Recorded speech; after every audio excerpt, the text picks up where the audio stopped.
Welcome back to another video, everyone. Now, this is going to be my last tier list video for a while. You probably saw that community post that I sent out the other day, or at some time in the future. I don't know. But yeah, I will be ranking Lego games today because I got a few comments from some of you guys saying that I should do this, and I figured because this is going to be my last tier list video for potentially a very long while, so I figured, why not go out with a bang, make the most of this potentially final tier list video, and basically rank something that is kind of nostalgic to me. I'm gonna say it's more nostalgic than the stuff that I previously ranked, like CBBC shows and food from my childhood. But yeah, as always with this, all opinions and reason as to why I rank things in certain categories are entirely my own. And if you have any issues with how I've ranked certain games in this video, then you can tell me off in the comments for being wrong. So, yeah, without further ado, let's dive in. But before we do, let's just change something down here to my own inclusion. Just bear with me, guys.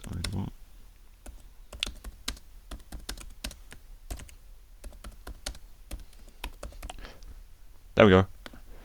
Right, let's dive in to the ranking. So, this is going to be in no particular order, and yeah, let's just start off with Lego Movie, the video game. Now, this was probably similar to Lego Batman 2, Marvel, Complete Saga. And obviously the original Lego Batman. One of my first Lego gaming experiences.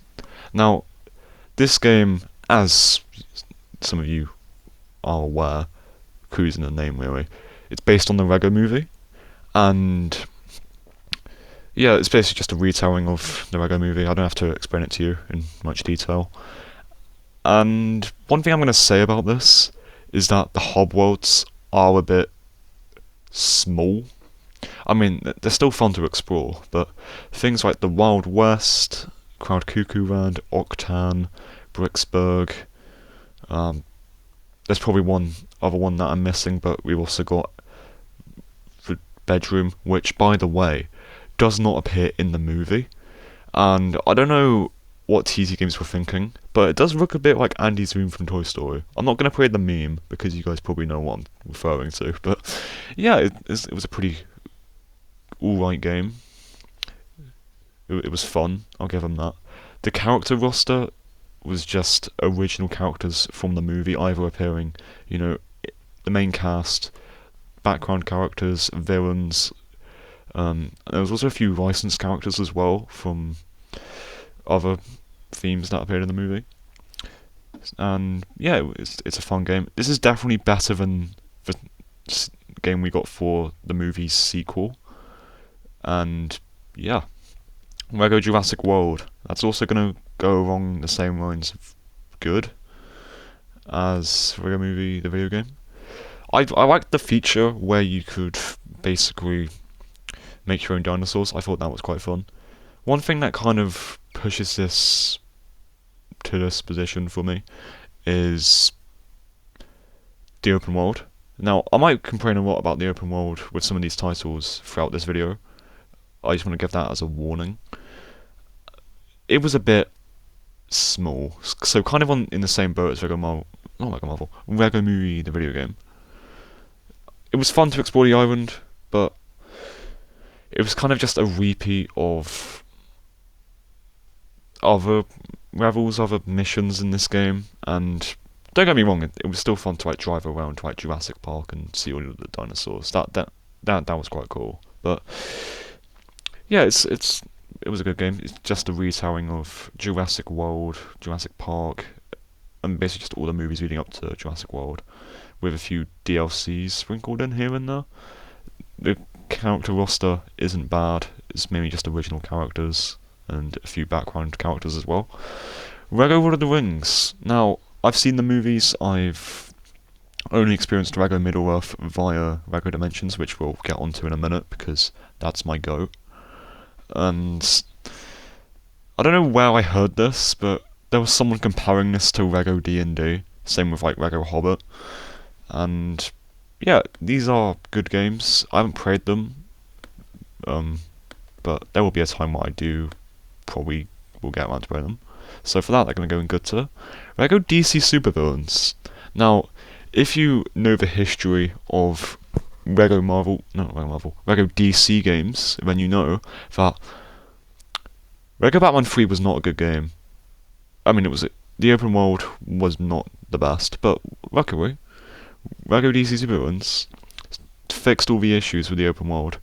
Because you could explore things like Gotham, you could explore Smallville, I think you could explore Metropolis, if I'm not mistaken. You could basically just go to all these places, and I still haven't played this game, which might be a trend with this video, but whenever I see this game on sale, I either have no money to buy it, no storage, or just no interest in playing it. But it does look fun. Apparently, the main character is created by you, and it's like a big deal to the story. He or she is a big deal to the story. Lego Marvel Superheroes, the first game. This is the first game that we got here. It's gonna go in S tier, and I got a story to share with you all. Right now, at the time of recording, it's been a few days since I've last played the game, but I'm in the process of 100%ing this game. I'm trying to, before Doomsday comes out.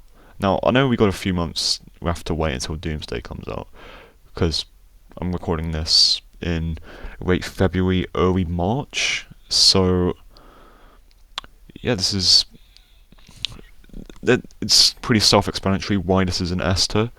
A lot of people do love this game, myself included, and there's a few MCU characters in this, but characters who weren't in the MCU, like after 2013, aren't included in this game. So I mean, in that game we've got the Fantastic Four, we got the X-Men, we got Spider-Man, we got Daredevil, we got basically just all these other characters and all these other teams in this game, and yeah, it is a lot of fun. It came out in 2013 and it still holds up, which is great. And compared to Lego Marvel Superheroes 2, this is definitely the best out of the two. So for that, it's going to go in S tier. I'm also trying to 100% Lego Marvel's Avengers as well, but I want to get superheroes out of the way first before I move on to that. And yeah, overall the game's pretty fun. Lego Batman 2, it's a perfect game. And you want to know why it's a perfect game? Because it revolutionised the Lego games, and it included voice acting. What's not to love? But one complaint that I do have, I will get onto the more positive stuff in a minute, but one complaint that I do have is the Ace Chemicals level. Why is it the way that it is? Why is it wrong? What? It did not have to be that wrong. It did not have to have multiple checkpoints, multiple different sections to it. But hey, it's not a bad level. I wouldn't mind sitting down and playing Lego Batman 2. I would not mind that. It is a fun game, and the Gotham open world is great. You can go inside the Batcave. I would spend hours in that Batcave because of how fun it is in there. You could like weave it in however way you want. You could weave via boat. You could weave via air vehicle. You could weave via Batmobile, whatever. And it was pretty fun, and that intro sequence, the Lego Batman 2 intro, when you boot up the game, absolute cinema, and yeah, we had it pretty good back then. Lego Harry Potter years 5 to 7. Now I'm gonna say it. I'm gonna say it in the best way possible. I am not a Harry Potter fan. However, I have read the books up to Goblet of Fire, but then I got bored because that thing's like 500 pages long. But I've also seen the movies as well. They're pretty good.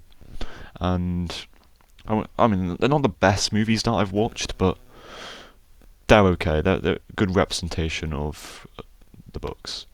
And this game is pretty fun. I would say that it's kind of better than Lego Harry Potter years 1 to 4. But obviously I'm not a Harry Potter fan, so it's only going to go in below good. So, Lego Worlds. Now, I think there was two versions of Lego Worlds. There was one before 2016 and one after 2016. This is the one after 2016, as you can probably tell. This game is just Minecraft before the. I mean, Lego Minecraft did exist back in 2016. I had some of the old sets from that theme, and yeah, you could just basically just make your own. It was just like playing with Lego, but in real life, not in real life, inside of a video game. Like the entire game was just made out of Lego, and it was good. There's some DLC as well. My favorite DLC in that game, is the Moon one with like all the like 80s classic spacemen. That was a pretty cool DLC. I liked the what that included. It's I mean it's not perfect, but it's gonna go a bit above Lego Movie the video game. Lego Incredibles. I still haven't played this. I should probably make a new category for this. Okay, so won't we play? No, because obviously I need. No, I'll forget it. I haven't played this game. Uh, I've heard it's fun though, so I'll just put it there. Lego Star Wars: The Force Awakens. I got this game back in 2016 at Sainsbury's of all places, back when they used to do like physical copies of games, and I got an exclusive figure with mine. It was the Stormtrooper Finn, so like without his helmet, it was just him covered in sand and Stormtrooper armor. That is a pretty good figure, and gameplay-wise, about this game, it's basically just a retelling of The Force Awakens. But before The Force Awakens stuff, it tells us about Return of the Jedi. So like the last 3 bits of Return of the Jedi. It doesn't include like Jabba's palace or anything, because that's kind of unfortunate. But it includes the Battle of Endor. So it includes. I'm gonna try and memorize this the best way I can. It includes the Battle of Endor, so like you're fighting with like alongside the Ewoks, trying to like blow up the shield generator. You're on the Death Star fighting Darth Vader and the Emperor. You're then gonna blow up the Death Star, second Death Star. Those 3 missions were pretty fun. But one thing that I can complain about when it comes to TFA, Star Wars: The Force Awakens, is they added some features that kind of became staples of Lego games. I'm going to use that term in quotations. They introduced like aiming down sights. I think like it's like kind of playing a third-person shooter. So you could like get behind cover and you could like shoot at enemies.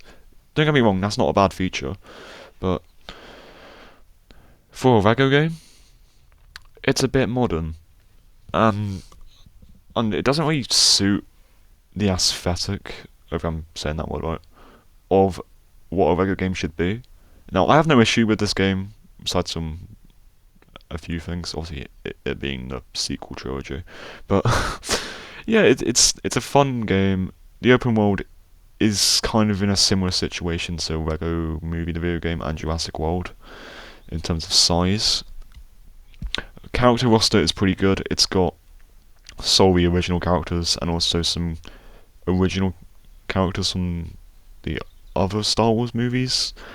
This is when the TV shows didn't exist, so we didn't have things like the Mandalorian. We didn't have, I don't know, stuff from the Clone Wars. We did have a few Clone Wars stuff. We did have like a few like DLCs as well.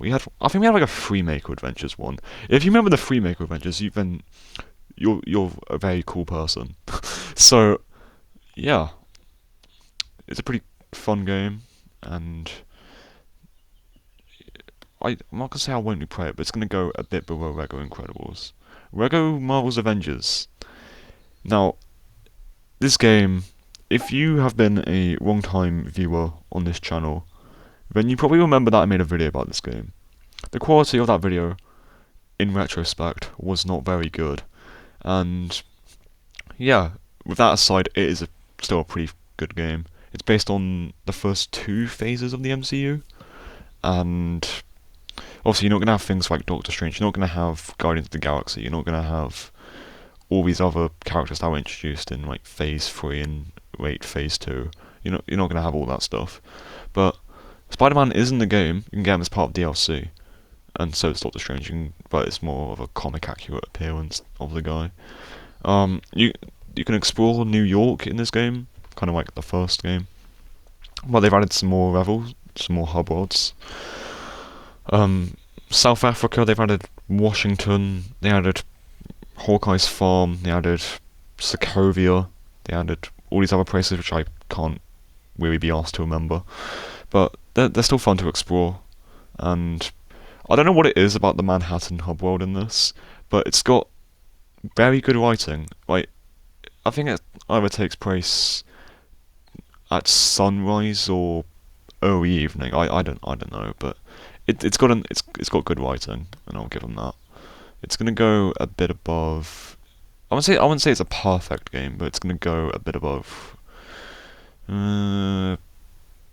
Yeah, I'll just put it in between Lego Worlds and Lego Movie, the video game. Lego Star Wars 3.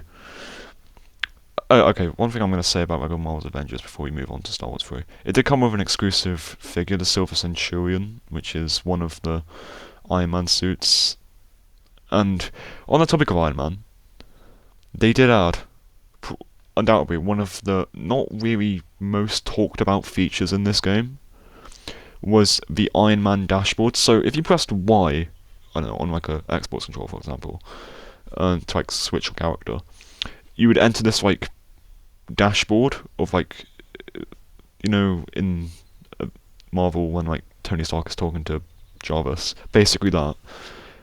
And one side it's got one set of Iron Man suits, and the other side it's got another set of Iron Man suits, and above Tony there's like Tony's head, by the way. It's got a character thing, and also on one side you've got Hulkbuster, you've got a few other suits. I think there was like a invisibility one, there was a superior Iron Man one. Other side there was like some basic suits from like up to Age of Ultron, and I think that's what kind of a more swept on edition of this game.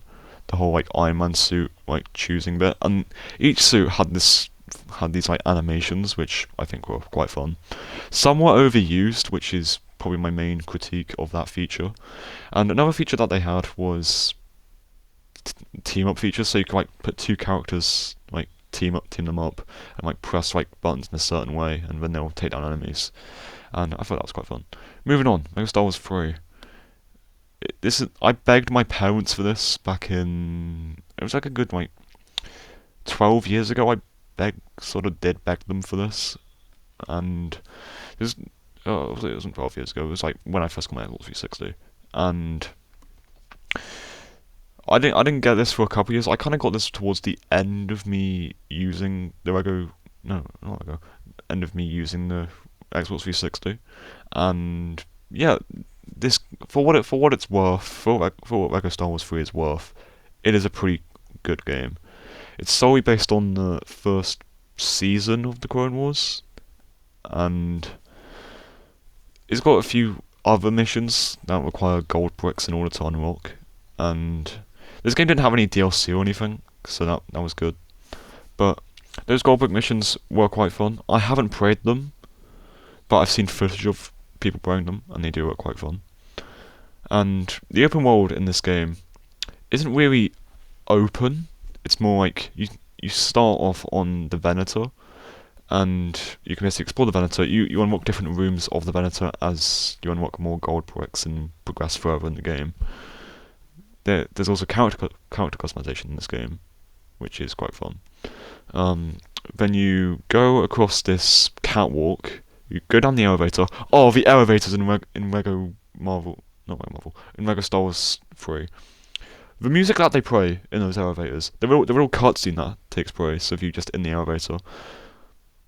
That was quite fun. That is a core memory unlocked. Okay, anyway, you arrive in that one of the hangar bays of the Venator. Get in any ship as you're choosing. Jump in the ship, and this little cutscene plays out. Or like this in-game cutscene. You like go up, go through the Venator's like opening hatch, like tax as the hangar. You go in, and then you can like fly across space, and then you can board the enemy ship and just explore that. That's basically what it is. That's all the open world has to offer.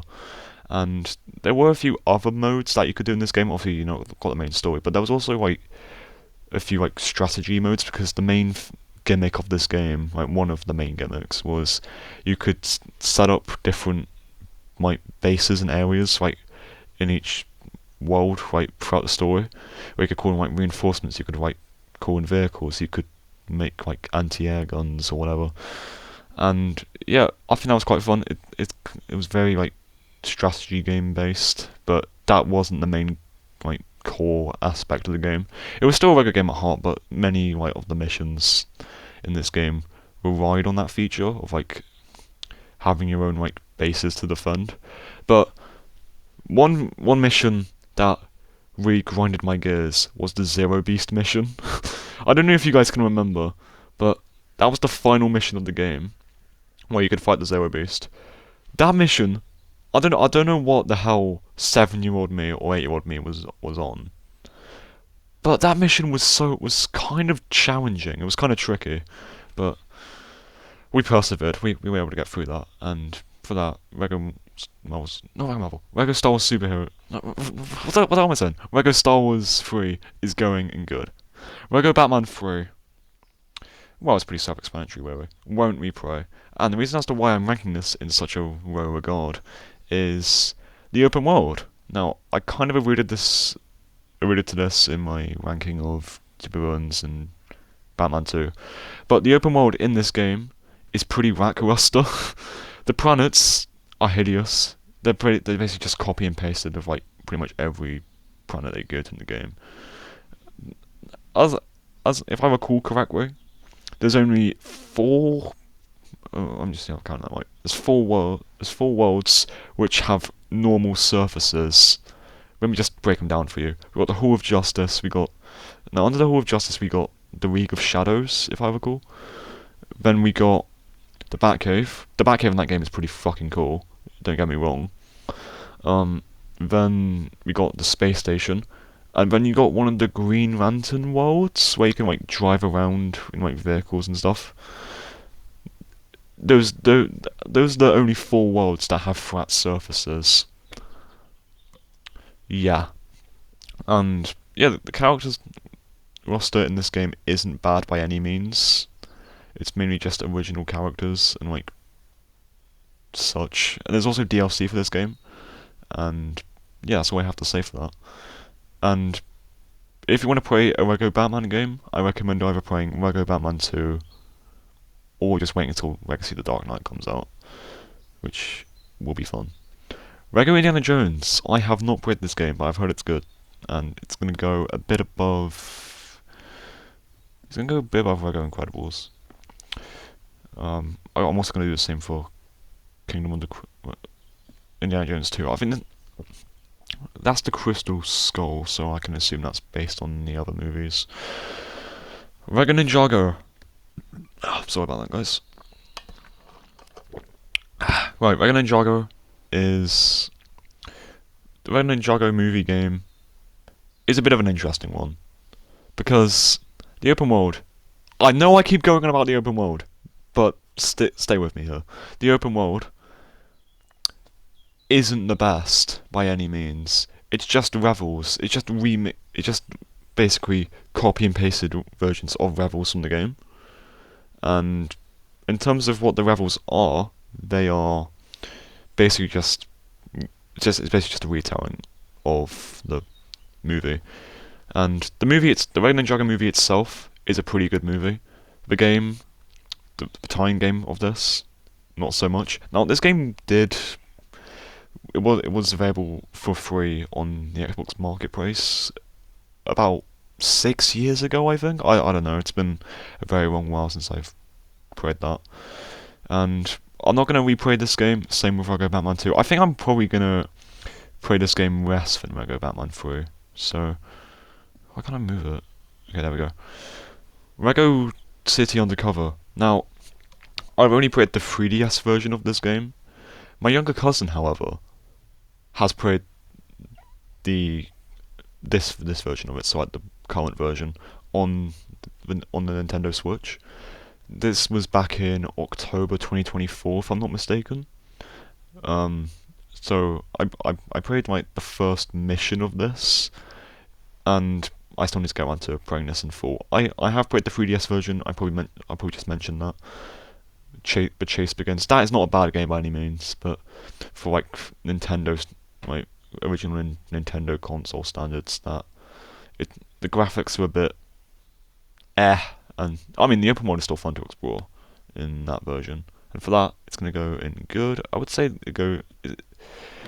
And in a nutshell, it's just Lego GTA. It's gonna go a bit above Lego Worlds in a way. Actually, no, it's gonna stay here. And yeah, Lego Dimensions. Now this is the real meat and potatoes of this ranking video. Now, Lego Dimensions is a very beloved game, not only in my heart, but for a majority of people that I knew and were friends with when I grew up. And still sometimes talk to now. This game was meant a lot to us, and it was the last Toys to Life game I think ever. And let's just say TT Games, credit where credit is due. They went out with a bang, and now how to actually play this game for yourself? You needed the toy pad, which cost like £100 or so. You needed a console or a system that could actually run the game. You needed figures. I mean, you could have just played with the starter pack figures, but that might just get a bit boring after a while. And some figures, depending on what ones you got, were relatively expensive. And there's so many like figures from that game that are on my wish list of like most wanted figures for my collection. I've got a handful of them. I wouldn't say I got a handful of them. I got like a majority of the figures from that game. I've got the Adventure Time ones. I've got Slimer from the Ghostbusters. Do you know what really annoys me? I wanted to get like the Ghostbusters one, but it's fine. It's fine. It's fine. I've also got the Simpsons ones. I've got a few of the other ones. I probably mentioned that I had the Adventure Time ones. That they are pretty good. And one thing that I do have issue with, this is kind of an issue that I have for myself only. I could not play. This is where things are going to get interesting. I could not play on any of the other hub worlds. I could not play any of the Year 2 characters. So the characters like the orange bases. I could not play any of them because my parents didn't know did not know what the hell an Xbox Live was back in 2016, 2017. And I undoubtedly regret that. Because it looked so fun. I'd seen all this gameplay of all the Year 2 character packs and all their worlds and all these different hobbles from like on the Year 1 characters. It all looked so fun. And I kind of just I missed out on a lot of this game because of like setbacks in my personal life. But yeah, it's still a fun game nonetheless. It's a bit of a shame that half this game isn't available right now. Because you know, I'm pretty sure like the toy tags, they're going to expire in a few months even, which is kind of unfortunate. Now, one thing that I can also say about Lego Dimensions is that one thing that they did, which I thought was quite creative, was you could get different appearances for your toy pad. Let's just say you weren't happy with the standard version. You could get a Fantastic Beasts version, which is one that I got for some reason. You could get a Ghostbusters version. The Ghostbusters version looked good, even though it was based on the 2016 version, which, let's be real, isn't a good movie. Then you can also get the Lego Batman movie version, because this was at the time when the Lego Batman movie was popping off. That is a pretty good movie. If you haven't watched any of the Lego movies, so like Lego Batman movie, Lego Ninjago movie, Lego movie, heck, even Crutch Powers, if you haven't seen any of those four, then you're missing out. I'm sorry. But yeah, Lego Dimensions is a pretty fun game, and I did see this listing on Lego Ideas a while ago of someone made like a World Vortex set, because World Vortex is the main villain of Dimensions, as you probably know if you played the game. And yeah, I'm praying with every candle on whatever hell cake is in front of me that set could potentially get made. And if you haven't supported it already, you should. If you were a fan of Lego Dimensions and you grew up playing this game, then I suggest you do. You don't have to do it, but the option's there. And yeah, Regular Mentions is going to go in S tier. I'm gonna be a bit cheeky here, but it's gonna go a bit above Lego Marvel Superheroes. I'm sorry, but in terms of like nostalgia, gameplay, and just everything about this game, it's gonna go a bit above. I mean, they're on the same level of good, yes, but Regular Mentions gets a few points. Lego Marvel Superheroes 2. Yeah, this is pretty self-explanatory. Tell me why Egypt in this game takes up half the map. I'm sorry. Imagine what you could have done with all that space. And the open world, while we're on the topic of the open world of this game, isn't the best. It's hideous, because the reason as to why the main world looks the way that it does solely relies on what happened in the game's story. Now, game story, I don't want to get too deep into spoilers, you probably don't care anyway, because the game's pretty shit, but Kang the Conqueror, yes, Kang the Conqueror from Ant-Man 3, basically it's like, yeah, I'm gonna mess around with you guys a bit. I'm gonna make this big world of like all you guys' little locations that people can point at the screen and just jack at. But yeah, he basically does that, and it's terrible. And sure, there are bits of the open world that I like. Like the only if I recall correctly, the only like bits of the open world that I like is 1930s New York, so like Spider-Man New Orleans area. That was quite fun. But in terms of the levels in that game, the only one that I enjoyed, I'm going to use that term very loosely, is the Hydra mission, where you basically just get in a plane in like the final act of that mission and just chase Red Skull or something. I can't be bothered to remember the rest of that game. Okay, Lego Star Wars: The Complete Saga. That's also going to go. It's a perfect game. I wouldn't say it's S tier, but it's going to go in perfect. Simply because this was my first Lego game experience, and let me tell you, it was pretty fun. And yeah, this game is nostalgic for a lot of people, myself included. And yeah, the levels never get old. Some levels that I wanna quickly complain about is Gunship Cavalry. So like one of the final missions of Attack of the Clones. That's a pretty fucking annoying mission. Whoever at TT Games designed that, what the hell were you thinking? And other than that though, I think that's the only level in that game. I don't know. There was a level in episode 5 where you're at the Battle of Hoth, and you have to tow bombs, right? Bombs. Yeah, so like these like circle things with like red studs on either side. You have to roll them to AT-STs, and there's like this like kind of like big snow open section where you can like fight, like roll them into and blow up stuff. That was pretty annoying. 6-year-old me, or 7-year-old me, was getting mad pretty hard at both those missions. But if when I do like playthroughs of this game, like replaythroughs of Complete Saga, I mainly just skip those levels because I just can't be bothered to endure the pain that young me suffered. So yeah, it's still a good game. If you haven't played Lego Star Wars Complete Saga, then what are you waiting for? Play it. It's fun. Lego Batman the video game, the original one. It's a good game. It's gonna go a bit above. It's gonna go a bit above Lego Jurassic World, and this game was one of the first. One of the first Lego DC games, and the levels were okay for its time. And after you're done with the story, you can play as the villains, and I thought that makes the experience 10 times better, in my opinion. I still need to get around to completing this game in full, because obviously it's been a few years. But it's a fun game. I do prefer Lego Batman 2 over this game, which is kind of a given. So yeah, that's just my opinion. Lego Harry Potter Years 1 to 4. I haven't played this, and because I'm not a Harry Potter fan, I probably never will. So yeah, it's gonna go in the same category as Lego Harry. Why did I put that? Okay, it's gonna go there. It's gonna go in the same section as Years 5 to 7. Lego Movie 2, the video game. Yeah, this one just kind of speaks for itself, really. In a way, this game is kind of a massive letdown.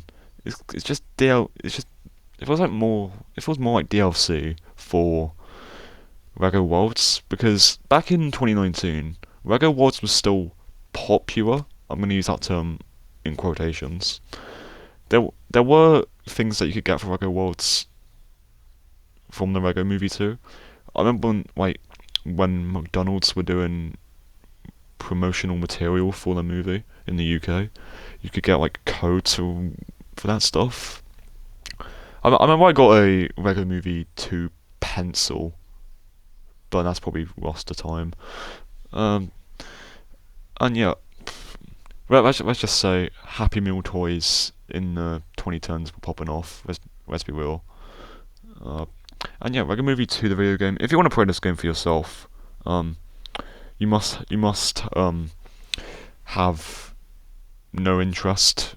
Well, no. If you want to play this game, don't. Just don't. If you want to buy this game, don't do it. There's better Lego games to play than Lego Movie 2, and I'm saying that because I wanted to get this game back in 2019. But did I? No. Because the Lego Movie 2 was a wasn't the best. But there were parts of that movie that I liked. One of my I think it's said that's highly sought after by most most people in the Lego hobby is the Apocalypse Bug set. That would make for a good display piece, but here's the thing: I don't have the money for it. I don't have the space, almost, and I just have no interest in buying that set because like it's very expensive, and I feel like if I'm going to get that set, I would just be buying for the sake of buying. Which, don't get me wrong, you got to make good decisions with your money because yeah. Right, Lego Pirates of the Caribbean. I have very vivid memories of playing this game because my experience playing this game was at Legoland nearly 10 years ago at this point. Because I went. If you ever been to Legoland Windsor, um, I don't know if this bit's still there. Obviously, it's been like nearly 10 years since I last went.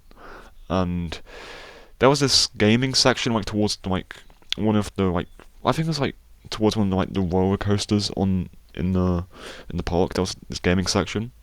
You could go up this spiral staircase and you could basically go into this room with like Xboxes, PlayStations, all this kind of stuff. And one of the games that was on there was Lego Pirates of the Caribbean.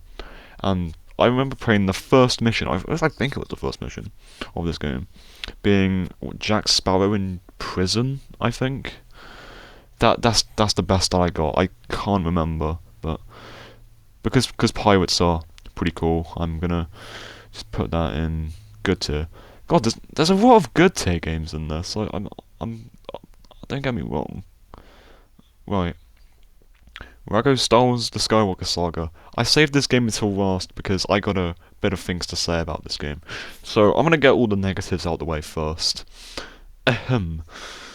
Where was the character customization? Why was Kajimi only explorable in the story? Why do half of the DLC characters not have voice acting? And what was the point in 100% completing this game when all you get is a stud multiplier? Like, you get a stud generator. That's all you get for 100% completing this game. I know I said multiplier, but you get those throughout the game as you like get more like data discs and more studs and whatever. Uh, Gameplay wise, right, the Skywalker Saga is a pretty fun game. I've said that a lot about the Lego games because they are pretty fun. And yeah, the character selection, character roster in this game isn't bad by any sense of the word of. They've definitely made it better than previous titles. They've added like a bunch of like grow up shittos, a bunch of random characters as well, and yeah, I think they've just made this game kind of better than previous Lego Star Wars titles. Well, I mean, it's definitely better than TFA, that's for sure. and I like the fact that you can explore space and go to all these different planets, and I get it's not a seamless transition into entering these planets and leaving them, because there's a cutscene, a very annoying cutscene. Imagine what you could do in that time. You could, I don't know, go downstairs and have lunch. You could watch a movie. Obviously, I'm joking about the duration of that cutscene, but yeah, you could also take over capital ships. Now, one of my favorite capital ships in that game is because I'm a prequels fanboy, and also I just like cool shit. I think the Separatist Dreadnought is a pretty fun ship that you can explore. The Invisible Hand, actually no, the Invisible Hand in the game that you can explore in the open world is basically just a copy and pasted version of the one that you visit in Revenge of the Sith. So I do prefer the Reaper Hulk over that. So for that, I'm going to just say that it's better because it's a better Separatist ship that you can explore. They also added the Venator. They added Home One. They added a few of the sequel ships, but that's irrelevant because we don't like the sequels on the Comics World channel. No, we don't. But we can give TFA a pass because it's an alright movie. Then they also added, I'm trying to remember, they added the Executor. I'm trying to think about what else they added. They added both Death Stars, and the way you actually get the Death Star in this game, well, both Death Stars, are via quests. I know to get the second one, you have to go to Endor, talk to the Ewoks, right, and then do some random bullshit, and then you get it. That's fun, and we love that for them. And yeah, this game was delayed multiple times, as some of you may know. I wouldn't say it's a perfect game, but I'm gonna say it's a bit above Lego Worlds in a way. This is basically where I'm putting it. And with that being said, we've reached the end of this video. Now, what do you guys think about my picks? Let me know. And yeah, because these games are nostalgic to me, despite the fact that I've only played half of them. I mean, I've played a large majority of them, yes, but I've only played half of them. That's the thing. And there will be a time where I get to play those games sometime in the future, but it's not guaranteed when. And yeah, I hope you guys have enjoyed this video. I do have a video coming out after this, which is exciting. I'm editing it right now as I'm recording. Well, not right now because I'm recording, and I'll just edit it. I'll continue editing it after this video is wrapped up. So yeah, thank you guys for telling me to rank these games. I was thinking of doing this, but since I got a couple of comments asking me to do it, I figured, why not? And hopefully this is paid off. Anyways, guys, hope you all have a good day, and I will see you all next time. Bye bye.